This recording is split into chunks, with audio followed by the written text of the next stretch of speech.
যেদিন আমার ৫ বছরের সংসারে সে একজন পতিতাকে বিয়ে করে আনলো, সেদিন আমি কাদার পরিবর্তে তার কাছে তালাক চেয়েছিলাম। এতে ফারিস অবাক হয়েছিল। তার মতো একজন পুরুষ ঠিকঠাক বুঝে উঠতে পারেনি যে আমার মতো একজন শান্তশিষ্ট মেয়ে তাকে এভাবে ছেড়ে দিতে পারে। সে রুষ্টচিত্তে বলেছিল, ফাহমিদা, এসব তুমি কি বলছো? আমাদের ৩ বছরের আমিরার কি হবে? আমি নির্বিকার কণ্ঠে বলেছিলাম, আমার সন্তান অবশ্যই আমার সাথে যাবে। আমি তাকে কোনো এমন ব্যক্তির সাথে থাকতে দিতে পারি না যিনি তার জন্মদাত্রীকে ঠকিয়েছেন। ফারিস অবাক হওয়ার সাথে সাথে গর্জে উঠে বলেছিল, এসব কি ধরনের কথা বলছো তুমি? ইসলামতে আমি ৪টা বিয়ে করতে পারি। এত ওভাররিয়েক্ট কেন করছো তুমি? ইসলামতে প্রথম স্ত্রীর অনুমতি এবং পরিস্থিতির সাপেক্ষে দ্বিতীয় বিয়ে করা জায়েজ আছে জনাব। সেক্ষেত্রে আপনার এমন বানোয়াট যুক্তিকে সম্পূর্ণরূপে অগ্রাহ্য করছি আমি। আমি তোমাকে তালাক দিব না। তোমার আব্বু আম্মুর কাছেও বিচার দিব। এ কেমন মেয়েকে বিয়ে দিয়েছেন তারা আমার সাথে? আমি শান্তভাবেই জবাব দিয়েছিলাম, আপনার আমার বাগদান ছোটবেলা থেকেই ঠিক করা ছিল। এমনকি আপনি বলতেন আপনি আমাকে অসম্ভব ভালোবাসতেন। সেই মহব্বত যখন বিয়ের ৫ বছরে গায়েব হয়ে গিয়েছে, তখন আপনি আমার আব্বু আম্মুকে কি বা জবানবন্দি দিতে পারবেন? ফাহমিদা, আমি তার গর্জনকে সম্পূর্ণরূপে অগ্রাহ্য করেছিলাম। তখন তার পাশে নববধূরূপে দাঁড়ানো মোহময়ী নারীটি আমাকে ভাঙতে ফারিসকে আরও উৎসাহ দিতে বলে, ফারিস, দেখলি তো, এরকম মেয়েরা এমনই হয়। বোরকা হিজাবের আড়ালে যত সব নষ্টামি লুকিয়ে থাকে। দেখো কার সাথে কি করছে তোমার থেকে লুকিয়ে। তাই তো তোমাকে এত সহজেই তালাক দিচ্ছে। আমার সেদিন হাসি এসেছিল তার কথায়। শান্ত ভঙ্গিতে জবাব দিয়েছিলাম, পতিতালয়ের একজন বাইজির হাত ধরে আপনি কিনা আমাকে আর আমার মেয়েকে ত্যাগ করলেন ফারিস। এর ফলস্বরূপ আল্লাহ তাআলা আপনার কোনরূপ অকল্যাণ না করুক, এই কামনা করি। এ কথার পর তিনি আমাকে রেখে থাপ্পড় বসিয়েছিলেন গালে। আমি অবাক হয়ে তাচ্ছিল্য করে হেসেছিলাম কেবল। তিনি তখনই সজ্ঞানে আমাকে রেগে কয়েকটি শব্দ নিশ্চিত করেছিলেন, তালাক, তালাক, তালাক। এরপর পরে আমি আমার মেয়েকে নিয়ে বেরিয়ে এসেছিলাম। আমি আমার প্রাক্তন ঢাকায় আলাদা ফ্ল্যাট নিয়ে থাকতাম বিধায় আমার শ্বশুর শাশুড়ি ছিল না। আমাকে আটকানোর লোক দুটো ছিল না বিধায় আমি সহজভাবে বেরিয়ে এসেছিলাম। তিনি রাগে আমাকে আটকাননি, তবে আমি দেখেছিলাম ওই বাজির ঠোঁটে বিদ্রুপের হাসি। আর আজ আমাদের ডিভোর্সের দিন। কোর্টে এসে আমি অপেক্ষা করছি ফারিস জোয়ারদারের অপেক্ষায়। কিছুক্ষণের মাঝেই তিনি তার দ্বিতীয় স্ত্রীর সাথে এসে হাজির হয়।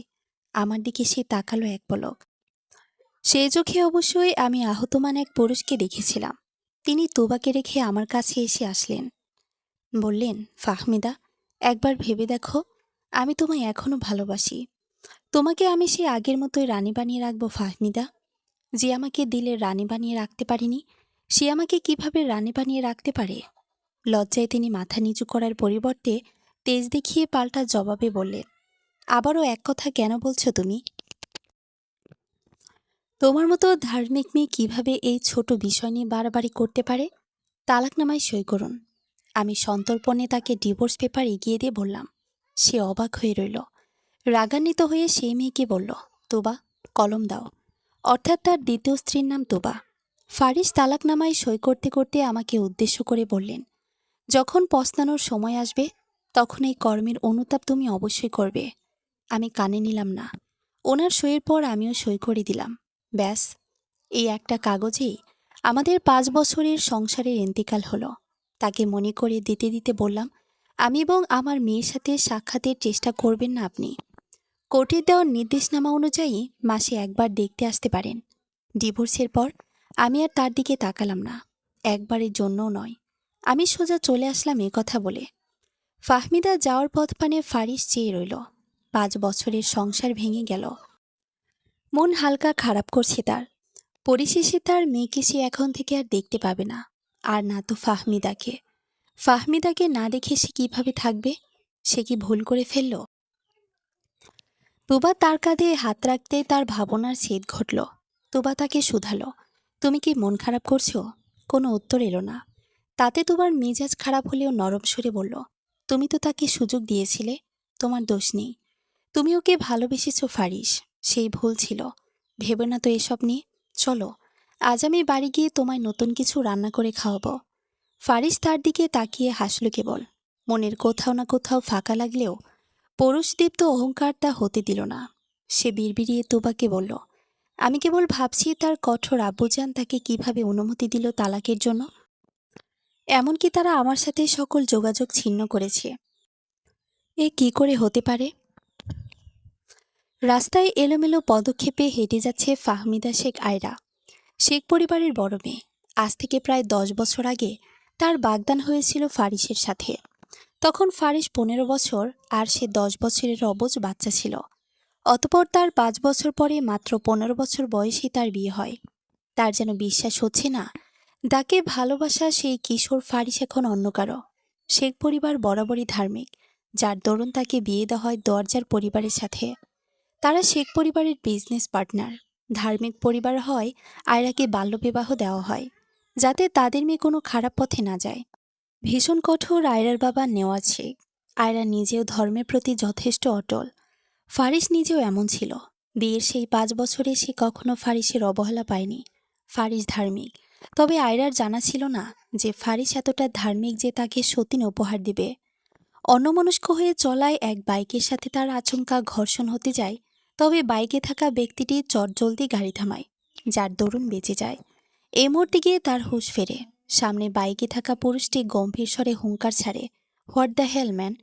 পুরুষটি বাইকের হেলমেট খুলতেই তার গাঢ় নীল চোখ ফুটে উঠল। তার পোশাক আশাক ছিল সম্পূর্ণ অন্যরকম। নাইকির কালো রঙা টি শার্টের সাথে ওপরে কালো রঙা লেদার জ্যাকেট জড়ানো, গায়ের সাথে কার্গো জিন্স। কালো কমব্যাট বুটের কম্বিনেশনে তার ফর্সা ত্বকে ফুটে উঠেছে অন্যরকম এক সৌন্দর্যতা। সাথে গলায় চিহ্ন আছে, ডান কানে পাথরের ছোট হুপ ইয়ারিং। আয়রার চোখ এক পলক তার পানে যেতেই সে দ্রুত চোখ নামিয়ে নিল। গম্ভীর স্বরে বলল, সরি, আমি দেখতে পাইনি। পুরুষটি বাইকে থেকে তাকে বিরক্ত চোখে দেখল। সম্পূর্ণ কালো বোরকায় নত মস্তকে এক রমণী তার সামনে। যার বনায় বিরক্ত হলো সে। বলল, যত সব ডিসগাস্টিং পিপলস।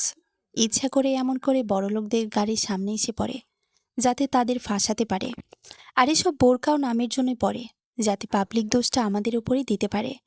সেই পুরুষটির পেছনে বসে থাকে এক নারী তাকে ডাক দেয়, কামন বেব, এসব ছোট লোকদের বাদ দাও। আমরা আমাদের লং ড্রাইভটা এভাবে নষ্ট করতে পারি না। পুরুষটির ভাঁজকৃত কপালে আয়রা আরেকবার পরখ করল। আয়রা কিছু বলার আগেই পুরুষটি বাইকের থ্রটল চেপে বাইক নিয়ে স্পিডে চলে গেল। ফাহমিদা একবার ওদিকে তাকালো, বিরক্ত কণ্ঠে বিড়বিড় করে বলল, এমন বেলাচার বখাটে পুরুষের সাথে যে মেয়ের ভাগ্য জুড়ে আছে, সে নির্ঘাতে ভীষণ দুর্ভাগা। এমনকি একবার ক্ষমা অবধি চাইল না, যেখানে আমার বাম সাইডে থাকার পরও ক্ষমা চেয়েছি। ম্যানার্সলেস একজন। সামনে একটা রিক্সা যেতে দেখে সে তাকে থামালো। এই যে রিক্সা মামা, যাবেন? হ মামা, ওডেন না। ফাহমিদা নম্রভাবে রিকশায় গিয়ে বসল। কিছুক্ষণের মাঝে এসে পৌঁছে গেল শেখভিলায়। শেখভিলায় পৌঁছাতে ড্রয়িং রুম থেকে ছোট ছোট পায়ে নরম এক সত্তা দৌড়ে এলো তার পানে। ছোট ছোট আদরে হাত ছুঁয়ে দিয়ে আদরে কণ্ঠে বলল, আম্মি যান, আপনি এসে গিয়েছেন। মেয়েকে দেখে আয়রা হাঁটু গেড়ে বসল। মেয়ের গালে হাত বুলিয়ে দিতে দিতে বলল, হ্যাঁ আম্মু, আপনার দিন কেমন কাটলো? খুব ভালো আম্মি যান। আমরা আব্বুজানের কাছে কখন যাব? আয়রার মুখ থমথমে হয়ে গেল। যেদিন ফারিস দ্বিতীয় বিয়ে করে নিয়ে এলো, সেদিন আয়রা বেঘোর ঘুমে ঘুমন্ত মেয়েকে নিয়ে বেরিয়ে এসেছিল সে। আয়রা সেসব লুকিয়ে হেসে জবাব দিল, তিনি এখন থেকে আর আমাদের সাথে থাকবে না আম্মি যান। আমিরার মন খারাপ হয়ে গেল। আয়রা মেয়েকে মিথ্যে আশা দেওয়ার পরিবর্তে সত্যটা বলার পরিকল্পনা করল। সে আর কিছু বলবে তখনই নেওয়াজ শেখ এসে দাঁড়ালেন তার পাশে। বললেন, নানা ভাই, আপনি আপনার কক্ষে যান, সেখানে আপনার জন্য নানা খেলনা কিনেছি, দেখুন তো পছন্দ হয় কিনা। আমিরা মুহূর্তেই খুশি হয়ে ছুট লাগালো তার কক্ষের পানে। আয়রা নেওয়াজ শেখকে সালাম দিয়ে চলে যাওয়ার জন্য পা বাড়াতেই সে থমকে গেল নেওয়াজ শেখের গম্ভীর ডাকে। আয়রা, দাঁড়াও।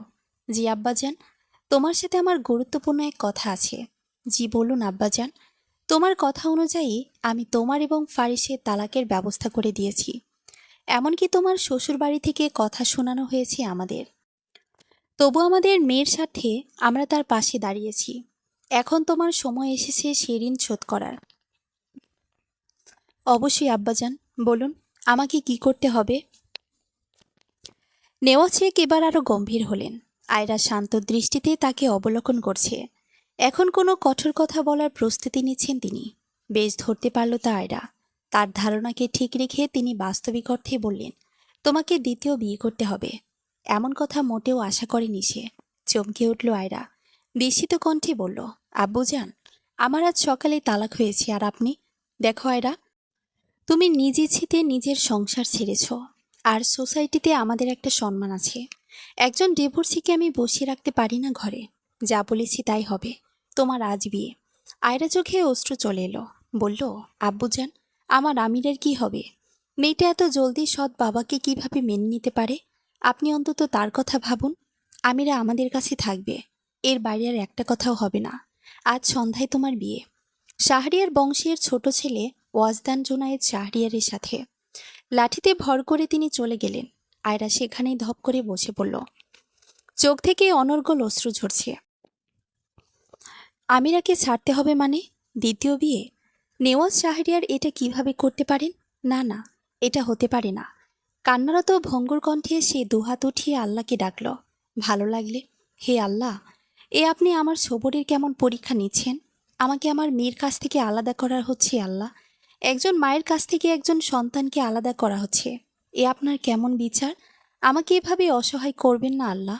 কি হবে আয়রার? সত্যি কি আমিরের কাছ থেকে আজ জীবনের জন্য মেয়ের ছায়া ছড়ে যাবে? আর সেই জুনাইদ বা কেমন হতে পারে? খারাপ মানুষ। জুনাইদের মুখে এমন উত্তর শুনে আশেপাশে থাকা অনেকেই অপ্রস্তুত হয়ে গেল। কেউ কেউ বিরক্ত চোখে তাকালো তার দিকে। কিন্তু আমিরা নিষ্পাপ চোখে কিছুক্ষণ তার দিকে তাকিয়ে থেকে বলল, আপনি তাহলে আমার আব্বুজানের মতো? আচমকা প্রশ্নে জুনাইদ থমকে গেল। আয়রার বুকটাও ধক করে উঠল। সে দ্রুত মেয়েকে নিজের কাছে টেনে নিয়ে নরম স্বরে বলল, আমিরা, এমন কথা বলতে নেই। কিন্তু জুনাইদ এবার অদ্ভুতভাবে শান্ত হয়ে গেল। সে ছোট্ট মেয়েটার দিকে তাকিয়ে বলল, তোমার আব্বু খারাপ মানুষ? আমিরা ঠোঁট ফুলিয়ে বলল, উনি আম্মিজানকে কাঁদাইছে, তাই নানা ভাই বলছে উনি ভালো না। চারপাশে থমথমে নীরবতা নেমে এলো। জোনায়েদ কিছু বলল না, শুধু একবার আয়রার দিকে তাকালো। আয়রা দ্রুত চোখ নামিয়ে নিল। ঠিক তখনই নেওয়াজ শেখ সামনে এসে কঠিন কণ্ঠে বললেন, আমিরা, তুমি ভেতরে যাও। আমিরা ভয় পেয়ে গেল। চুপচাপ আয়রার গলা জড়িয়ে ধরল। আমি আম্মিজানের সাথেই থাকব। না, আজ থেকে তোমার আম্মিজান অন্য বাড়িতে যাবে। কথাটা শুনে আয়রার বুকের ভেতরটা মোচড় দিয়ে উঠল। সে তড়িঘড়ি করে বলল, আব্বাজান, প্লিজ, আজ অন্তত আমিরাকে আমার সাথে থাকতে দিন। অসম্ভব। আব্বু, আমি যা বলেছি তাই হবে। আয়রার চোখে পানি চলে এলো। সে মেয়েকে শক্ত করে জড়িয়ে ধরল। আমিরাও বুঝতে পেরে কাঁদতে শুরু করলো। আম্মিজান, আপনি কোথাও যাবেন না। আমি আপনার সাথে যাব। পুরো দৃশ্যটা নীরবে দেখছিল জুনাইদ। তার বিরক্ত লাগছিল ভীষণ। এই কান্নাকাটি, আবেগ, এসব যে একদম সহ্য করতে পারে না, ছোটবেলা থেকেই না। সে বিরক্ত কণ্ঠে বলল, ড্রামা শেষ হলে আমাকে জানাবেন। আমার কাল সকালে ফ্লাইট আছে। কথাটা শুনে আয়রা অপমানে জমে গেল।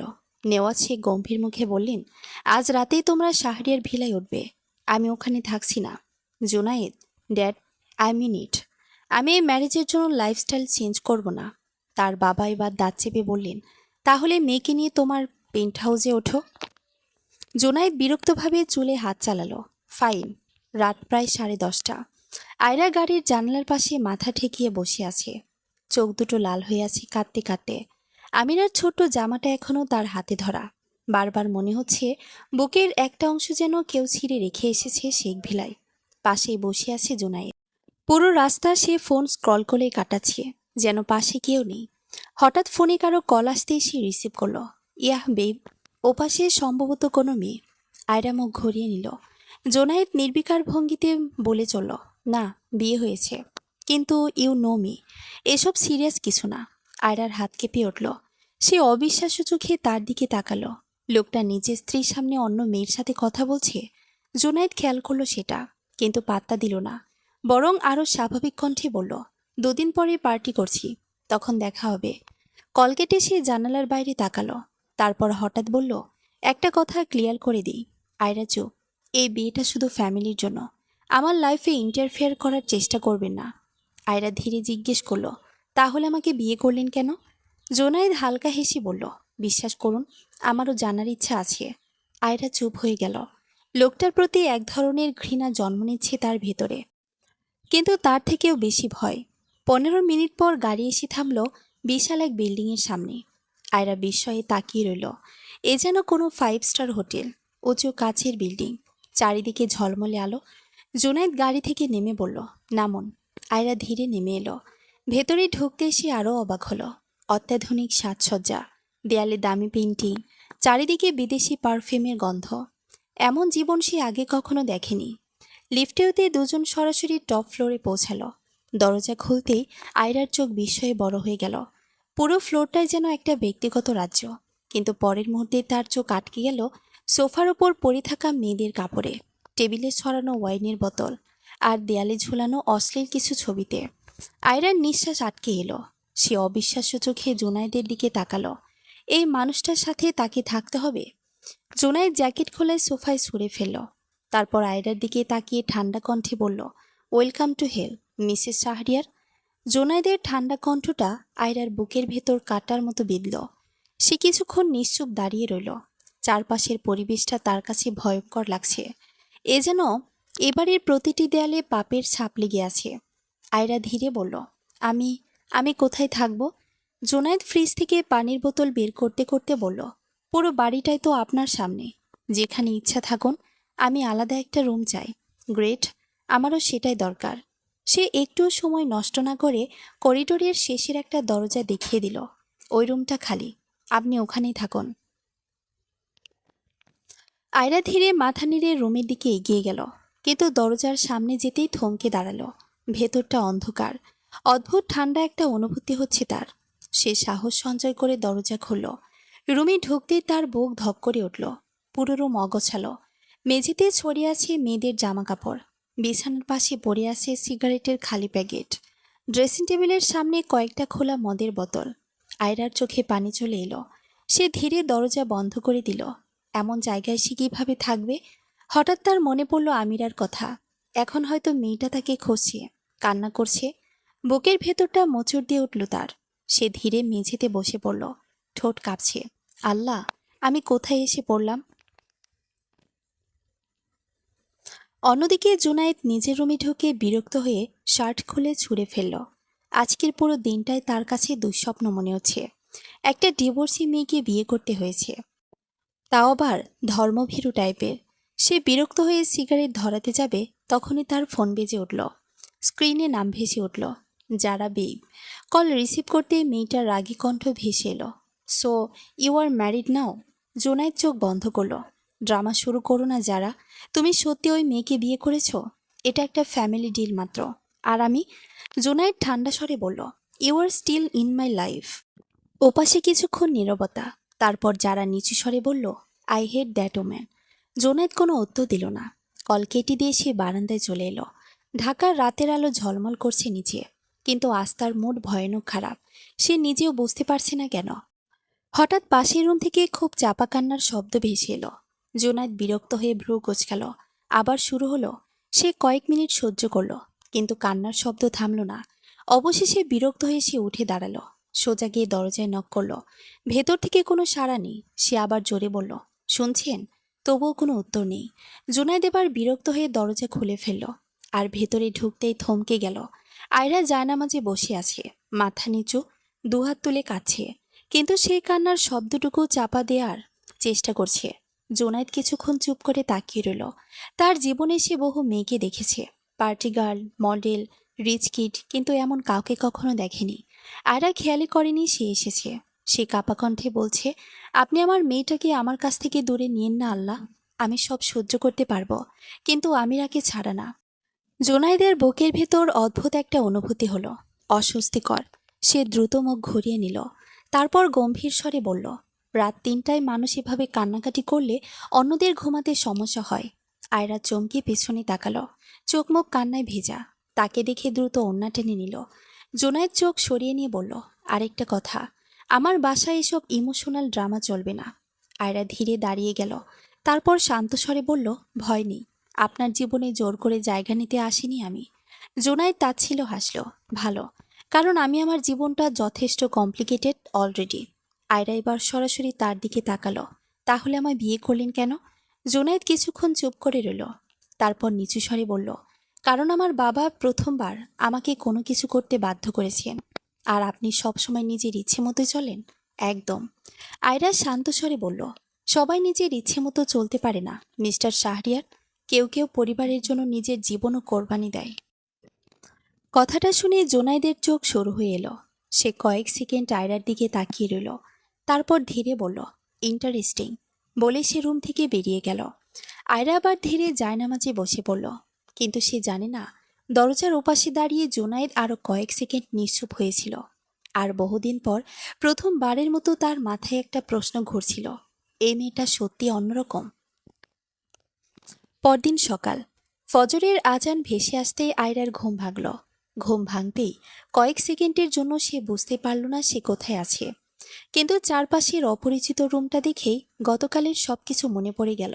তার বুকটা আবার ভারী হয়ে উঠল। আমিরা, মেয়েটা এখন কি করছে? সে দ্রুত উঠে অজু করে নামাজ আদায় করল।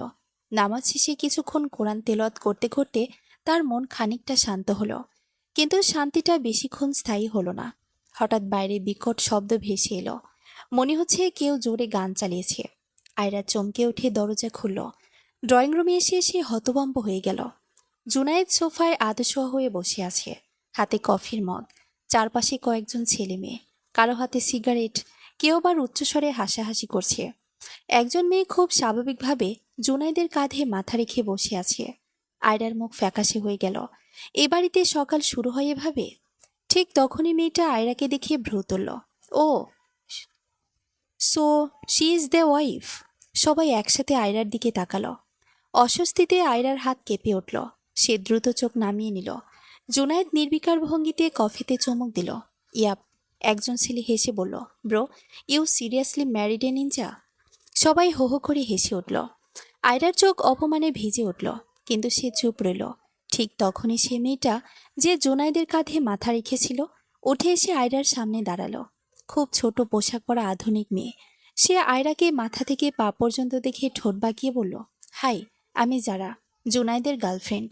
পুরো ঘর নিস্তব্ধ। আয়রার বুকের ভেতরটা ধীরে ধীরে ঠান্ডা হয়ে এলো। সে একবার জুনায়েদের দিকে তাকালো।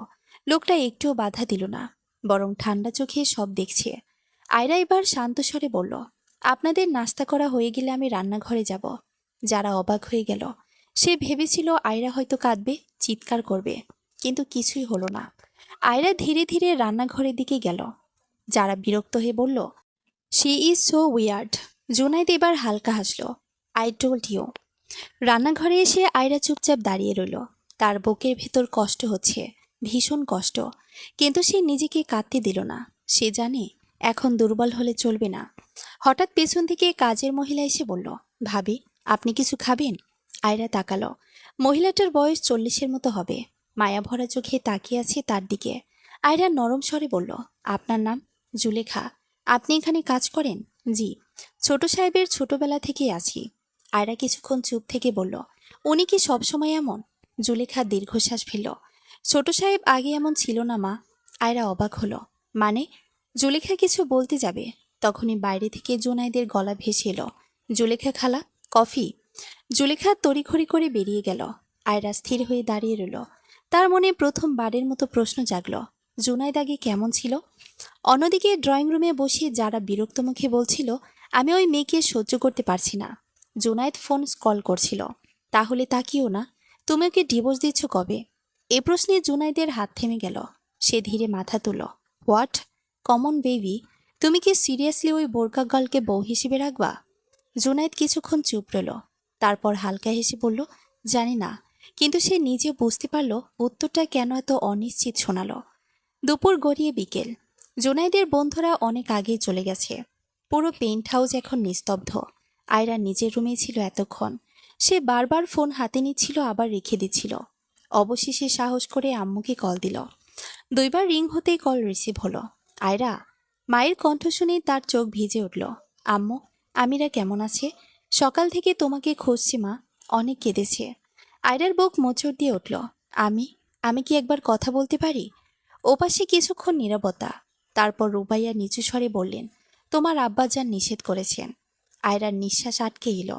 আম্মু প্লিজ, আমি কিছু করতে পারছি না মা। কল কেটে গেল। আয়রা ফোনটা বুকে চেপে ধরে বসে রইল। চোখ থেকে টুপটুপ করে পানি পড়ছে। ঠিক তখনই দরজায় নক পড়ল। সে তাড়াতাড়ি চোখ মুছে দরজা খুলল। সামনে জুনায়েদ। কালো টি শার্ট আর ধূসর ট্রাউজারে দাঁড়িয়ে আছে। তার হাতে গাড়ির চাবি। রেডি হন। আয়রা অবাক হলো। কোথায় যাব? ডিনার। আমি কোথাও যেতে চাই না। জুনায়েদ ভ্রু কুঁচকাল। এটা রিকোয়েস্ট না। আয়রা চুপ হয়ে গেল। 1 ঘন্টা পর ঢাকার সবচেয়ে অভিজাত রেস্টুরেন্টগুলোর একটিতে বসে আছে তারা। চারপাশে আধুনিক পরিবেশ, মেয়েদের খোলামেলা পোশাক, উচ্চস্বরে ইংরেজি গান, সবকিছুতেই অস্বস্তি লাগছে আয়রার। সে মাথা নিচু করে বসে আছে। জুনায়েদ মেনু দেখতে দেখতে বলল, কিছু অর্ডার করুন। আমার ক্ষুধা নেই। আপনার এই না খেয়ে শহীদ হওয়ার প্ল্যান আমাকে দেখানোর দরকার নেই। আয়রা তাকালো তার দিকে। আপনি সবসময় এভাবেই কথা বলেন? আর আপনি সবসময় এত শান্ত থাকেন? দুজনে কিছুক্ষণ চুপ। ঠিক তখনই পাশ দিয়ে যাওয়া 2 মেয়ে জুনায়েদকে দেখে থেমে গেল। ওএমজি, জুনায়েদ শাহরিয়ার। একজন এগিয়ে এসে বলল, hi, can we take a picture? Junaid হালকা হাসল। শিওর। মেয়ে দুটো ছবি তুলতে তুলতে আয়রার দিকে তাকালো। Is sure sister? আয়রার বুক ধক করে উঠল। কিন্তু জুনায়েদ নির্বিকার ভঙ্গিতে বলল, না, মাই ওয়াইফ। মুহূর্তে মেয়ে দুটোর মুখের হাসি মিলিয়ে গেল। ও, তারা দ্রুত চলে গেল। আয়রা বিস্ময়ে জুনায়েদের দিকে তাকালো। সে ভাবিনি লোকটা তাকে নিজের স্ত্রী হিসেবে পরিচয় দেবে। জুনায়েদ পানি খেতে খেতে বলল, এভাবে তাকানোর কিছু নেই। আপনি তো সবাইকে বলেন এটা ফ্যামিলি ডিল। তাই বলে পাবলিকের সামনে আপনাকে অস্বীকার করব নাকি? আয়রা কিছু বলল না। ঠিক তখনই জুনায়েদের ফোন বেজে উঠল। স্ক্রিনে নাম দেখে তার মুখ গম্ভীর হয়ে গেল। Dad calling. কল রিসিভ করতে ওপাশ থেকে কঠিন কণ্ঠ ভেসে এলো, তুমি এখনই বাসায় আসো। কেন? তোমার দাদা অসুস্থ। জুনায়েদের মুখের রং বদলে গেল। সে দ্রুত উঠে দাঁড়ালো। চলুন। আয়রা হতভম্ব হয়ে তাকালো। প্রথমবারের মতো সে জুনায়েদের চোখে ভয় দেখল। পুরো রাস্তা জুড়ে জুনায়েদ একটা কথাও বলল না। স্টিয়ারিং শক্ত করে ধরে আছে সে। চোখে মুখে স্পষ্ট অস্থিরতা। গাড়ির স্পিডও স্বাভাবিকের তুলনায় অনেক বেশি। আয়রা চুপচাপ পাশে বসে আছে। সে বুঝতে পারছে লোকটা ভেতরে ভেতরে ভীষণ টেনশনে আছে। অবশেষে সাহস করে ধীরে বলল, আপনি একটু আস্তে চালান, অ্যাক্সিডেন্ট হয়ে যেতে পারে। জুনায়েদ বিরক্ত স্বরে বলল, প্লিজ, এখন লেকচার দিবেন না। আয়রা চুপ হয়ে গেল। কিন্তু কিছুক্ষণ পরে গাড়িটা হঠাৎ ব্রেক কষে থেমে গেল। সামনে লাল বাতি। জুনায়েদ বিরক্ত হয়ে স্টিয়ারিংয়ে ঘুষি মারল। ড্যামিট। আয়রা এবার শান্ত স্বরে বলল, আপনার দাদা খুব অসুস্থ? জুনায়েদ কয়েক সেকেন্ড চুপ থেকে বলল, হার্ট পেশেন্ট। গত কয়েক মাস ধরে অবস্থা খারাপ। তার গলায় অদ্ভুত চাপা কষ্ট। আয়রা প্রথমবারের মতো বুঝল, এই উদ্ভট বেপরা মানুষটারও হয়তো কিছু দুর্বল জায়গা আছে। শাহরিয়ার ভিলায় পৌঁছাতেই চারপাশের পরিবেশ দেখে আয়রার বুক কেঁপে উঠল। পুরো বাড়ি থমথমে। কাজের লোকজন ছোটাছুটি করছে। ড্রয়িং রুমে ঢুকতেই একজন মধ্যবয়স্ক ভদ্রমহিলা এগিয়ে এলেন। তিনি জুনায়েদের মা, সাবিহা শাহরিয়ার। জুনায়েদ, তুমি আসছো না কেন? ফোন দেওয়ার পর থেকে। দাদু কোথায়? ওপরে। জুনায়েদ আর কিছু না বলে দ্রুত সিঁড়ি বেয়ে ওপরে উঠে গেল। আয়রা অপ্রস্তুতভাবে দাঁড়িয়ে রইল। সাবিহা এবার তার দিকে তাকালেন। কিছুক্ষণ নীরবে পর্যবেক্ষণ করলেন তাকে। তারপর ধীরে বললেন, তুমি আয়রা? জি। আসসালামু আলাইকুম। ওয়ালাইকুম আসসালাম। ভদ্রমহিলার কণ্ঠে কঠোরতা নেই, বরং ক্লান্তি। তিনি বললেন, চলো আমার সাথে। ওপরে বিশাল এক রুমে অনেক মানুষ জড়ো হয়েছে। মাঝখানে বিছানায় শুয়ে আছেন বয়স্ক এক ভদ্রলোক। চেহারায় বয়সের ছাপ স্পষ্ট হলেও ব্যক্তিত্ব এখনও তীক্ষ্ণ। তিনি শাহরিয়ার পরিবারের কর্তা, হাসমত শাহরিয়ার। জুনায়েদ তার পাশে বসে আছে। লোকটার চোখে পানি। আয়রা অবাক হয়ে তাকিয়ে রইল। এ কি সেই অহংকারী জুনায়েদ? হাসমত শাহরিয়ার কাপা হাতে জুনায়েদের হাত ধরলেন। তুই এসেছিস? হ্যাঁ দাদু। রাগ করিসনি তো আমার উপর? জুনায়েদ চোখ নামিয়ে ফেলল। এসব বলবেন না। বৃদ্ধ হালকা হাসলেন।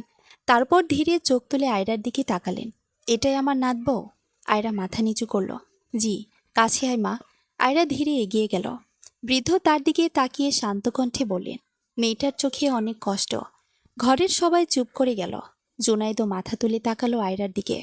হাসমত শাহরিয়ার আবার বললেন, জুনায়েদ, জীবনে সবসময় নিজের কষ্টটাই বড় মনে হয়, কিন্তু কখনো কখনো অন্য কারো কষ্ট বুঝতে শেখাও জরুরি। জুনায়েদ কিছু বলল না। বৃদ্ধ এবার আয়রার হাত নিজের হাতে নিয়ে বললেন, মা, এই ছেলেটা বাইরে থেকে খুব শক্ত, কিন্তু ভিতরে ভীষণ একা। আয়রা অবাক হলো। একজন মানুষ এত বেপরা হয়েও একা হতে পারে? ঠিক তখনই বৃদ্ধ হঠাৎ কাশতে শুরু করলেন। চারপাশে হইচই পড়ে গেল। ডাক্তার দ্রুত এগিয়ে এলেন। জুনায়েদ ভয় পেয়ে দাদুর হাত শক্ত করে ধরল। দাদু, আয়রা স্পষ্ট দেখল লোকটার চোখ কাঁপছে। ভয় পাচ্ছে সে, ভীষণ ভয়। রাত প্রায় 12টা। ডাক্তার চেক আপ শেষ করে নিচে নেমে গেছেন। আপাতত হাসমত শাহরিয়ার স্থিতিশীল। পুরো পরিবার যেন একটু স্বস্তির নিঃশ্বাস ফেল। আয়রা চুপচাপ বারান্দায় দাঁড়িয়েছিল। ঠান্ডা বাতাসে তার ওড়না উড়ছে। আজকের পুরো দিনটা যেন অদ্ভুত। হঠাৎ পেছন থেকে জোনাইদের কণ্ঠ ভেসে এলো, থ্যাংক ইউ। আয়রা অবাক হয়ে পেছনে তাকালো। জোনাইদ দেয়ালে হেলান দিয়ে দাঁড়িয়ে আছে, চোখের নিচে ক্লান্তির ছাপ। কেন? দাদুর সামনে থাকার জন্য? এটা তো স্বাভাবিক। জুনাইদ হালকা হাসল। না, বেশিরভাগ মানুষ আমাদের ফ্যামিলির ড্রামা অ্যাভয়েড করে। আয়রা কিছু বলল না। কিছুক্ষণ দুজনেই নীরব। তারপর জুনাইদ হঠাৎ বলল, দাদু তোমাকে পছন্দ করেছে। উনি ভালো মানুষ মনে হলো। হুম। আবার নীরবতা। হঠাৎ জুনাইদ বলল, তুমি কি আমাকে খুব ঘৃণা করো? প্রশ্নটা শুনে আয়রা কিছুটা অবাক হলো। সে ধীরে বলল, আমি কাউকে ঘৃণা করতে পছন্দ করি না, কিন্তু আমার মতো মানুষকে তো করা উচিত। আয়রা এবার তার দিকে তাকালো। প্রথমবারের মতো লোকটার চোখে ক্লান্তি দেখছে সে। সেই অহংকার নেই। সে ধীরে বলল, আপনি খারাপ হতে পারেন, কিন্তু পুরোপুরি খারাপ মানুষ হলে দাদুর জন্য এভাবে ভয় পেতেন না।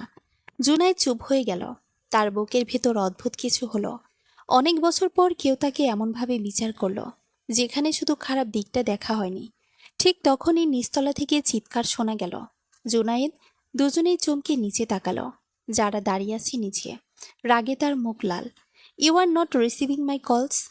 আয়রার মুখ থমথমে হয়ে গেল। জুনায়েদ বিরক্ত হয়ে নিচে নামলো। তুমি এখানে কেন এসেছ? কারণ তোমার ওয়াইফ আসার পর তুমি আমাকে ইগনোর করছো। পুরো হলরুম নিস্তব্ধ। সাবিহা শাহরিয়ার বিরক্ত চোখে তাকালেন। যারা সেদিকে পাত্তা না দিয়ে বলল, তুমি কি সত্যি সত্যি ওই মেয়ের প্রেমে পড়ে যাচ্ছ? আয়রার বুক ধক করে উঠল। জোনায়েদ রাগে দাঁত চেপে বলল, স্টপ ইট যারা। নো, তুমি আগে এমন ছিলে না। ওই মেয়েটা আসার পর থেকেই তুমি বদলে যাচ্ছ। আয়রা আর দাঁড়ালো না। সে ধীরে সরে যেতে নিল। কিন্তু ঠিক তখনই যারা চিৎকার করে বলল, হে ইউ, বোরকা গার্ল। আয়রা থেমে গেল। যারা তাচ্ছিল ভরা চোখে বলল, তোমার মতো মেয়েরা শুধু মানুষের জীবন নষ্ট করতে জানে। জুনায়েদ এবার গর্জে উঠল, এনাফ যারা। পুরো ঘর কেঁপে উঠল তার কণ্ঠে। যারা হতভম্ব হয়ে গেল, কারণ জুনায়েদ আগে কখনো তার উপর এভাবে চিৎকার করেনি। জুনায়েদ ঠান্ডা অথচ ভয়ঙ্কর স্বরে বলল, she is my wife, my family. তোমার কোনো রাইট নেই ওকে ইনসাল্ট করার। আয়রা স্থির হয়ে গেল। সে অবিশ্বাস্য চোখে তাকিয়ে আছে জুনায়েদের দিকে। আর যারা, সে যেন বিশ্বাসই করতে পারছে না কি শুনল। She is my wife, my family. জুনায়েদের কথাটা পুরো হলরুমে ভারী নীরবতা এনে দিল। যারা হতবাক চোখে তাকিয়ে রইল তার দিকে। জুনায়েদ, তুমি আমার সাথে এমনভাবে কথা বলছো কারণ তুমি সীমা পার করছো। যারার চোখ ভিজে উঠল রাগে আর অপমানে। ফাইন, তাহলে ওই মেয়েকে নিয়ে থাকো তুমি। বলেই সে ব্যাগটা ঝাঁকিয়ে বেরিয়ে গেল। দরজা জোরে বন্ধ হওয়ার শব্দে সবাই চমকে উঠল। কয়েক সেকেন্ড কেউ কোনো কথা বলল না। এরপর সাবিয়া শাহরিয়ার ধীরে বললেন, জুনায়েদ, আমার সাথে স্টাডি রুমে আসো। তার কণ্ঠে কঠোরতা। জুনায়েদ বিরক্ত হলেও কিছু বলল না। মায়ের পেছন পেছন চলে গেলে। আয়রা অস্বস্তিতে দাঁড়িয়েছিল। তখনই হাসমত শাহরিয়ার কক্ষে থাকা নার্স এসে বলল, ভাবি, দাদু আপনাকে ডাকছেন। আয়রা বিস্মিত হলো। সে ধীরে বৃদ্ধের কক্ষে প্রবেশ করল। হাসমত শাহরিয়ার আধশো হয়ে আছেন। বয়সের ভারে দুর্বল হলেও চোখ দুটো এখনো তীক্ষ্ণ। আয়রাকে দেখে তিনি মৃদু হাসলেন। এসো মা। আয়রা এগিয়ে গেল। আপনি আমাকে ডাকছিলেন? হ্যাঁ, বসো। আয়রা চুপচাপ পাশে বসল। বৃদ্ধ কিছুক্ষণ তার দিকে তাকিয়ে রইলেন। তারপর ধীরে বললেন, তুমি কি এই বিয়েতে সুখী? প্রশ্নটা শুনে আয়রার বুক কেঁপে উঠল। সে কিছুক্ষণ চুপ থেকে নিচু স্বরে বলল, সুখী হওয়ার মতো কিছু ঘটেনি এখনো। বৃদ্ধ দীর্ঘশ্বাস ফেললেন। জুনায়েদ ছোটবেলা থেকে এমন ছিল না মা। আয়রা চুপচাপ শুনছে। ওর ছোট ভাই ছিল, খুব আদর করত তাকে।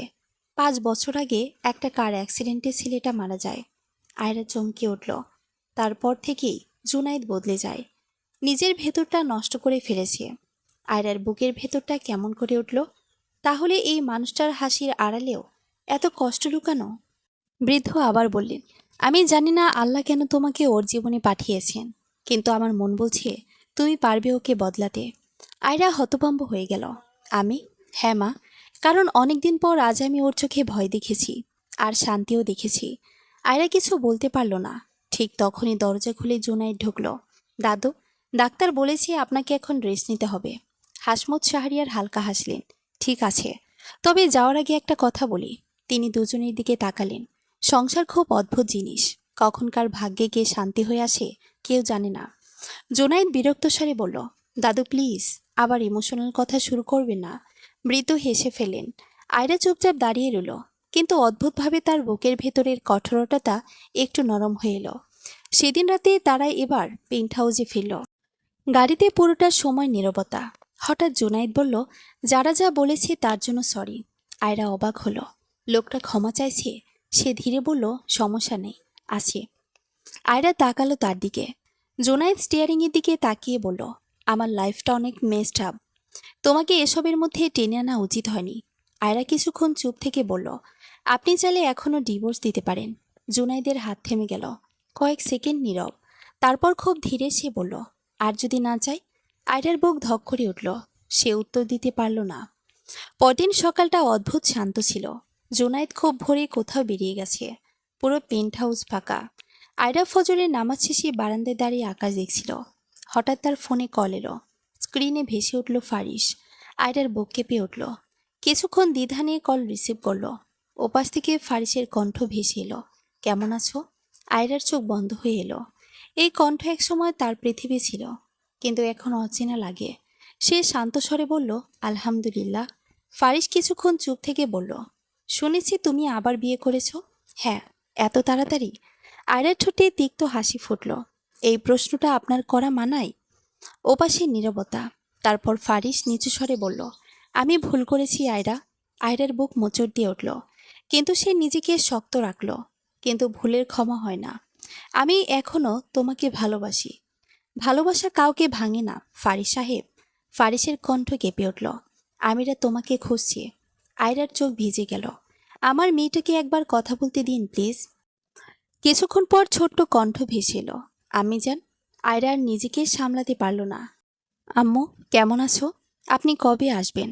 আমি আপনাকে অনেক মিস করি। আয়রার বুক ভেঙে যাচ্ছে। সে কাপা কণ্ঠে বলল, খুব তাড়াতাড়ি আসবো আম্মু। ঠিক তখনই হঠাৎ ফোনটা কেটে গেল। আয়রা হতভম্ব হয়ে আবার কল দিতে যাবে, তখনই পেছন থেকে গম্ভীর কণ্ঠ ভেসে এলো, সে তোমার এক্স। আয়রা চমকে পেছনে তাকালো। জুনায়েদ দাঁড়িয়ে আছে, চোখ দুটো অদ্ভুত ঠান্ডা। তার হাতে গাড়ির চাবি। আয়রা ধীরে বলল, জি। জুনায়েদ কিছুক্ষণ তার দিকে তাকিয়ে রইল, তারপর ধীরে সামনে এগিয়ে এলো। তুমি এখনো তাকে ভালোবাসো? প্রশ্নটা শুনে আয়রা স্থির হয়ে গেল। কে উত্তর দেবে সে? ভালোবাসা কি এত সহজেই শেষ হয়? কিন্তু ঠিক তখনই জুনায়েদ আবার বলল, কারণ যদি ভালোবেসে থাকো তাহলে আমি বিপদে পড়ে যাচ্ছি। আয়রার নিঃশ্বাস আটকে গেল। সে অবিশ্বাস্য চোখে তাকিয়ে রইল জুনায়েদের দিকে। আর জুনায়েদ, সে প্রথমবার নিজের অনুভূতিকে ভয় পেল। সমাপ্ত।